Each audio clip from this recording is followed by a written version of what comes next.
Run, river, run, run through the hills. Run, river, run to the sea. Run, river, run to your place beneath the sun. Run, river, run over me. Hi, this is Jan Lewis. Welcome to be my guest. Today we have from Webster Ann Tisdel, and she is an artist. Wait till you see her paintings. They are beautiful. She's brought a few to show us, to share with us. She also has them on the gallery part of the Book Lovers Gourmet up in Webster, which is a bookstore too. And so, welcome, Ann. Well, thank you for inviting me. You're welcome. On this, very close to Christmas. We're catching up here. Was it next Saturday? Or yeah. It is this Saturday. Oh, all righty. Ann, when did you start getting into painting? That's a very interesting question. I would say that most of my life I've been interested in art since grammar school. Yeah. And I've always sketched and drawn throughout my life. But as far as painting, I never had time because most of my time was devoted to be remaining current in my field because I was a nurse practitioner. So it was when I went into retirement that I had more time to devote to this, and that's when I really got into the painting. When you were in high school, did your art teacher, did they recognize that you were really interested in it? I didn't take art when I was in high school. I didn't either. I should have. I had a loaded schedule because it was pretty much sciences and college type courses. College prep. How'd you do in the math for college prep? I really did awful. I did okay. Good. It was not my best subject, but It wasn't my worst either. It was my worst, hands down. Hands down. My parents had to get a local senior to come over and tutor me just to get me to pass it. I think my school was strict. If you didn't pass something, I think you were held back. And God forbid, your ego. You're in your sophomore year of high school. I'm not even in my class. I did it. I just skimmed right over it. So, where are you from originally? Yeah. That's an interesting question. I've lived all over the state of Massachusetts because my father worked for the telephone company. He was transferred a lot.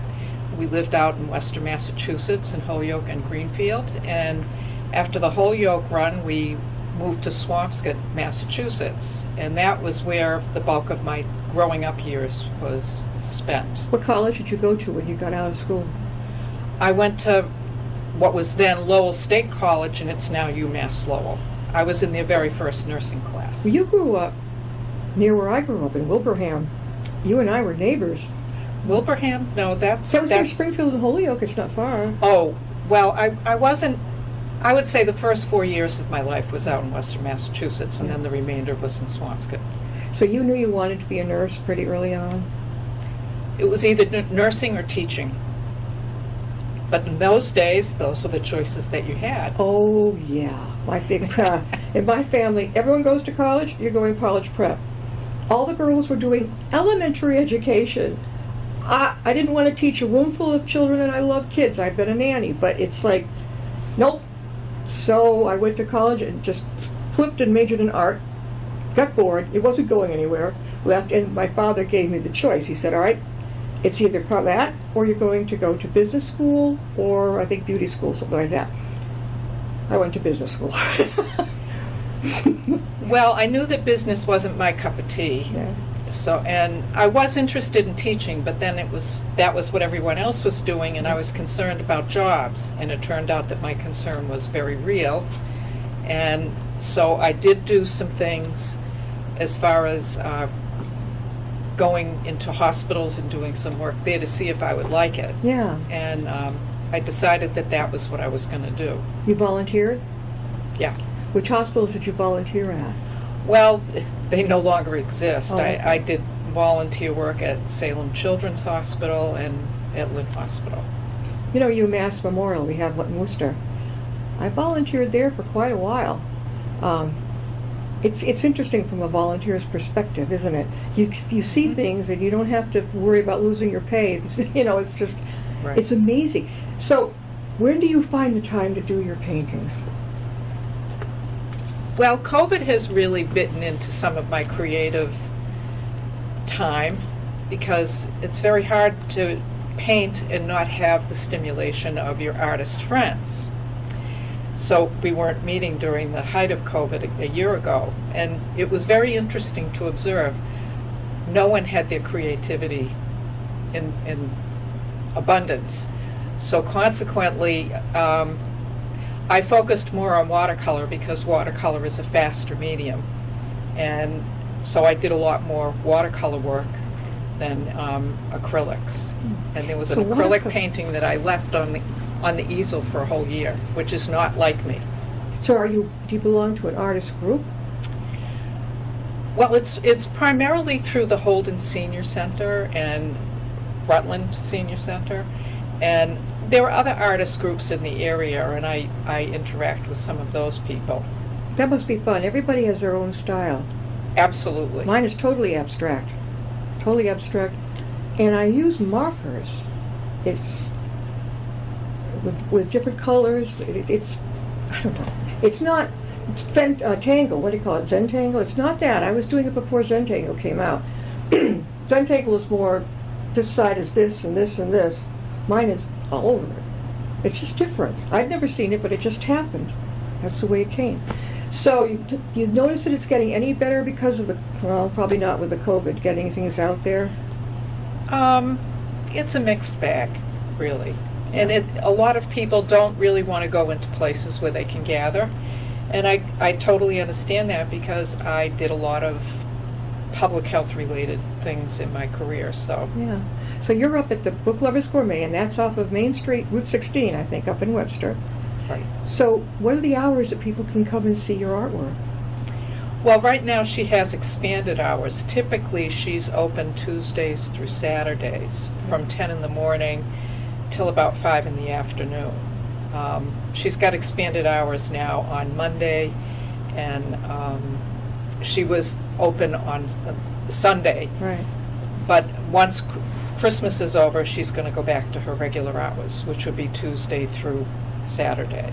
Do you ever go over there so that they can meet the artist? Yes. You have. It's important. It's like an author. People want to meet you and hear you. Are they show their curiosity? Like, gee, this is beautiful, and do they talk to you? I tell them the story behind the paintings. Well, she's going to tell us now too. We've been talking with Ann Tisdel, and she is an artist, and she is displaying up at the Book Lovers Gourmet up in Webster, and she's going to show us some of her beautiful artwork. Go ahead, show us some of it, Ann. This is that a seagull? No, this is a great blue heron. I thought he had long legs. So this is a great blue heron that I saw on the bike trail that runs through Rhode Island along the shoreline. And this heron really pranced around for quite some time and decided he was going out on the rocks. Yeah. He was looking for something to eat, but he gave me all sorts of different angles of him as I was taking pictures. Yeah. He was not at all shy. Many herons are very skitterish. So anyway, this heron was on the rocks, and this was a picture that I thought was visually very interesting because of the rocks. What do they call them? The jetties. My family had a cottage in Dennisport, and those would be the jetties on the side of the beach. Were you right on the beach painting him? No, actually, I was on a bridge. Oh. That was going over the water. There's an estuary in the area. So you sort of waited for them to land, the birds? He was there. He was there. I was on my bike, and I stopped, and I watched him. Yeah. And then I followed him over to where the rocks were and wanted to see what he was going to do. Did you get a picture so you could bring it home and paint it? Oh, absolutely. Oh, that's fantastic. I had multiple pictures to work from. When did you do this? What year were you doing it? Let's see. The year, I think, was 2018. No, 2019. Are these you're going to show us? Are they hanging? Did you bring them in from the Gourmet? The book? No. You've had these at home. I had these at home. Isn't that beautiful? What is the medium on this one? Acrylic. Okay, that's acrylic. She's multi-talented. She does the watercolor too. I like these balloons. Where did you get that idea? Oh my God, that is really something. This is the many facets of my life. I have a friend who's a neonatal nurse practitioner that I met at a conference, Yeah. and I got invited to the balloon fiesta in Did you go up in it? in Albuquerque, New Mexico. Yeah. And at the time, they now have about 800 balloons that go up during fiesta Yeah. time. And this one I call Dawn Patrol because the balloons, they have to have a certain group of balloons that have special equipment to measure the wind velocity and the temperature and all of those things. And they are the ones that fly up before sunrise to see what the conditions are, so they then can give a report to the pilots and tell them what the safety level would be. And based on what they find out, and from the basket of the balloon, you can see things that are hanging from it, and those are some of the instruments. Yeah. I can see like a string coming down. But it's not a string. What is it? Is it like metal, like a detector? It measures wind Yeah. and temperature and general conditions and whether or not they're suitable for flying a hot air balloon. Did you go up in one? Of course, I crewed on them. Oh, you did? So how did you? I have two friends that are balloon pilots. Oh my. One of them retired, one of them is going to be retiring. Yeah. But when you crew, you chase after the balloon. You help get the balloon assembled. You get it all attached to the basket. You get it inflated, and then you help the people get into the balloon basket, and then they go up in the air. And then there's a group of us that chase after the balloon to meet them, to help them get the balloon down, Yeah. pack it, and transport it. You have many talents. I got now you. So you've got the American flag. You've got the New Mexico, right? The Mexico cactus. Is that what that stands for? No, different pilots have different designs on their balloons. So Okay. these were really rather striking balloons. Mm. I would say that somebody that had this cactus probably is from Arizona, because that's where the saguaro cactus is. And then you've got one balloon that's multicolored. Right. Then you have one down here. That's interesting. It's almost abstract. The one down more towards the bottom. When did you paint this? I painted this I think it's on the right under your name in the front. in 2019. And we went to the Balloon Festival Fiesta in October of 2019. How crazy! Is that acrylic? Acrylic. That's acrylic. She's got another one to show us. Very different styles that you have. I love it because nothing is the same. Look at this. Is that watercolor? Watercolor. Am I right? I got it right. Are those lilacs or lily? No, they're irises, two-toned colored irises, Now, did you see those? off the bike trail. Off the bike trail.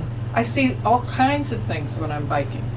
And I then even had somebody invite me into their garden. You did? Yeah. Yeah, you can take a picture, right? And then you have Oh, to yeah, yeah. to be able to do Because, that.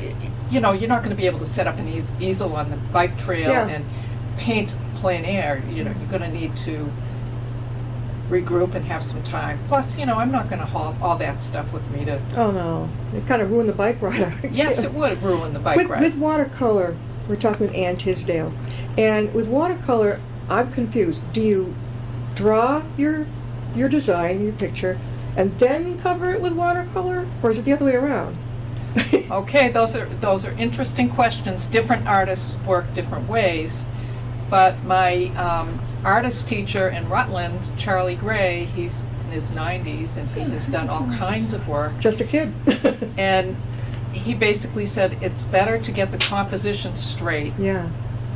than to just paint willy-nilly and not have any direction. Sure. So I sketch it out first with pencil. Because once you put the paint down on the paper, you can't take it off, No. because paper absorbs it. And if you want to do a lighter color register, because you're not sure where you're going to go with it, that's fine, because you can always darken it up if you don't have the right tone. But you can't go and make something that's too dark all of a sudden lighter. Yeah. No, you can't do because that. it goes right into the paper. How long did it take you to do that beautiful picture? This one I fussed over a lot, about a week. That's good. You have your own studio at home, right?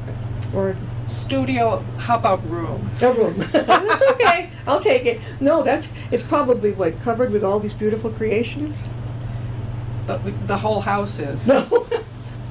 Well, she's supposed to be. Anne, how can people get a hold of you if they'd like to maybe talk with you or about your art, and maybe have you come and display? They can email me. I check my email quite often. Tisdel, Tisdell @gmail.com. What other places, Anne, have you displayed your art? I have had exhibits at, went right out of my head. It's a restaurant up in Holden. Okay, yeah. We've also, a group of us have displayed at the Cornerstone Bank in Holden. Mm-hmm. I've also exhibited 2 paintings at Worcester Art Museum in the students exhibit. One was a snowy owl, Yeah. and the other was 3 cygnets. Those are babies of swans. Yeah. That were sort of together, looking as if they were having a conversation about this crazy lady that was following them for doing photographs of them. Oh, they did. Oh. Which is a perfect segue into my next picture. My lovely, lovely Oh. swan family. That's watercolor, right? Watercolor. We had 2 swans here in Upton over at the pond. I call it the lake.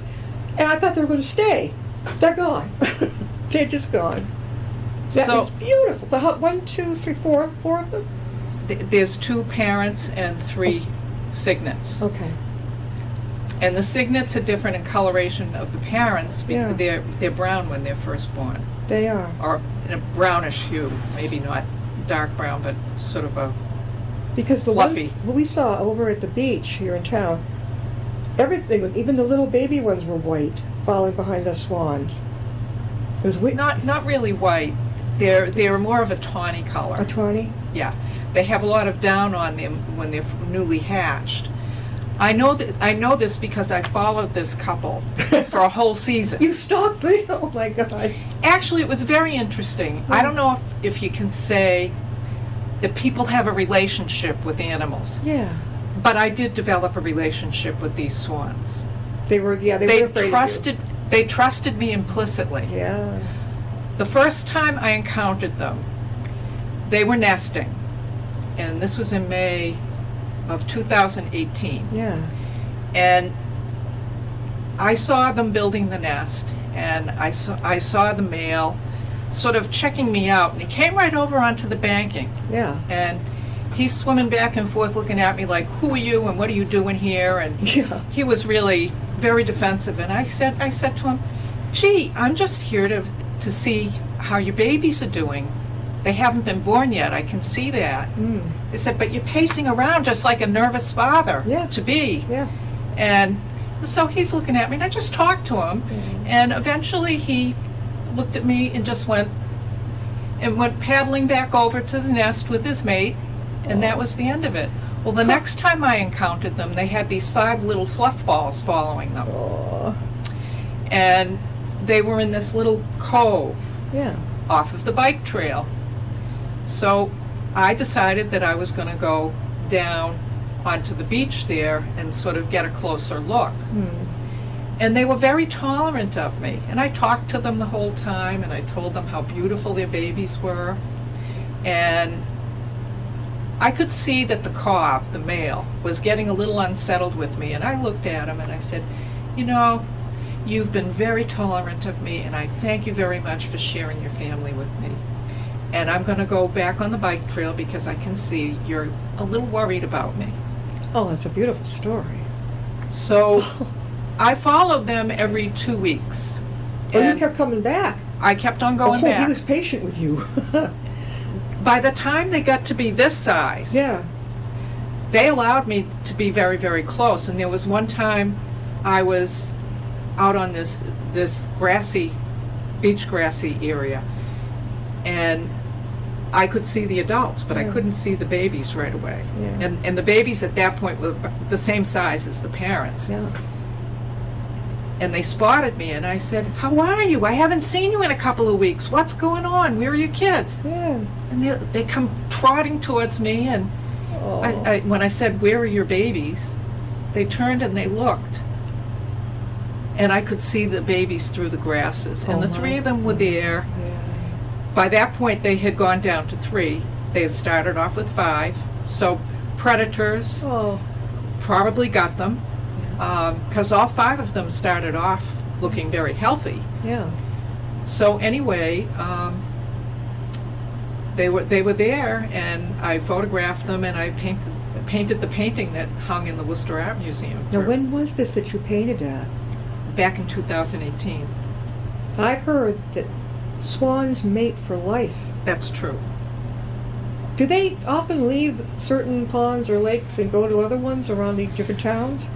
Well, some of them migrate south when in the wintertime, and some of them don't. I guess it's a matter of personal preference. And the ones that migrate south come back to the same area. They do. How do I know that? There was one day my husband and I were on the bike trail, Yeah. and there was a swan that was in the same inlet where we first encountered Yeah. the swans before. And I went over to the banking, and I'm saying, "And how are you today?" And this swan was making eye contact with me, and Yeah. I said, I had named him Liam, and I said, "Is that you, Liam?" And he's looking at me, and he was very close. Yeah. And that swan spent an hour with us, my husband and I. And he and I were talking about it afterwards, and he says, "There's no question in my mind, that was the couple that you followed Yeah. He thinks so, yeah. the previous season." So that was in 2019 that we encountered them. Huh. So I did watercolor of Liam bathing. Kept on diving under, and there were other people coming on the trail. That's and how they bathe, by putting their heads under? Oh yeah, they dive under the water, and they flap their wings around, and this lady was very concerned that there was something wrong with the bird, and it's like, Oh, no. I wouldn't go in there if I were you. Yeah. But he was bathing. I've seen Canada geese do the same thing. Really? Oh yeah, I had a whole family of Canada geese, 17 babies, 17 goslings. We wanted swans at the town beach because the geese, the little goosies, were coming in and leaving their deposits all over the beach. And we heard that the geese are afraid of swans. That's true. It's true. I wish the swans had stuck around, but it's not too much fun to go to your beach and have to kind of maneuver around the goosey poop. Oh, Well, swans are the largest aquatic bird. They can go up to about 50 pounds in size. really? Yeah. That would be extremely large. Yeah. But the males are larger than the females. Beautiful pictures. Absolutely. So this was all of them feeding together. Yeah. And I remember the last time I saw them all together as a family was in December of 2018, and then when I went back, they had dispersed. So Yeah. the babies usually go to other ponds or waterways to find their own thing. But the swans are not mature enough to mate until they're about 3 years old. Wow. And I knew that because I had followed them, I knew that the cygnets had beaks that were like a grayish brown. And the way I could distinguish the juvenile cygnets now that had white plumage was that their beak wasn't orange. Their beak doesn't get orange until they're a year old. Okay. Which do you prefer, Anne? Do you prefer the watercolor or the oil? I mean, the acrylic. You said that the watercolor is a little easier? Faster, you said. It's much faster Yeah. for a medium. Which do I like better? I like different mediums for different reasons. I've also worked in pastels. What do you think of that? Oh, I love pastels. They are so much fun to blend. Are they in the crayon form and you could push them? Yeah. Oh, wow. You do that too. Yes, I do pastels. How many pictures have you got up at the Book Lovers Gourmet right now? I have 12 watercolors and 4 acrylics. Wow, that's a bigger place than I thought it was. The newer place, it must be bigger. Yeah. Now, she takes one artist at a time, I think, over there. Generally speaking, that's true. She sometimes has exhibits, particularly during the winter, where she will have an all-call out for artists, for submissions, for things of winter themes, let's say, Yeah. or whatever particular theme that she's thinking about. And before we close, tell them one more time how they can get a hold of you. My email is A as in apple, Tisdel, Tisdell, @gmail.com. Are you working on something right now? You probably are, right? Of course I am. Oh, is it? What medium are you using? I'm working on 2 different things. I have a commission for a portrait of a dog. I'm working on that in acrylics, and I'm working on a woodpecker in the trees. Oh, you can have our woodpecker. You know those little Halloween little ghosts? You can. Well, my husband put up a little ghost to scare this guy away. It did blah, blah, blah, blah, blah, right over the bedroom wall. Oh God, they're very persistent. They are. I thought it was somebody next door who had a construction tool. They're the exterminators of the bird world. They are drilling into bark because there are pests that they can detect. Huh? Are they eating termites? I don't know what they're after. They could. Yeah.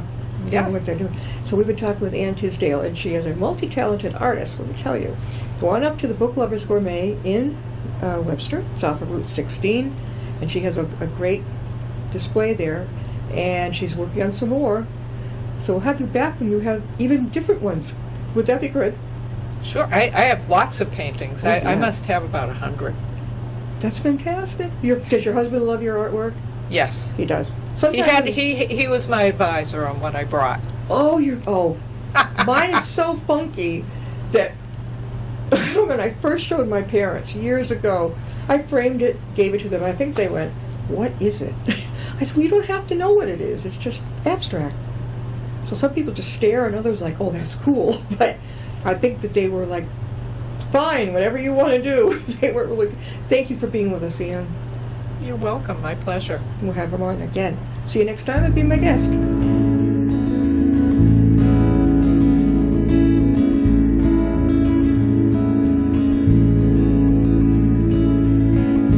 Riding on a shooting star,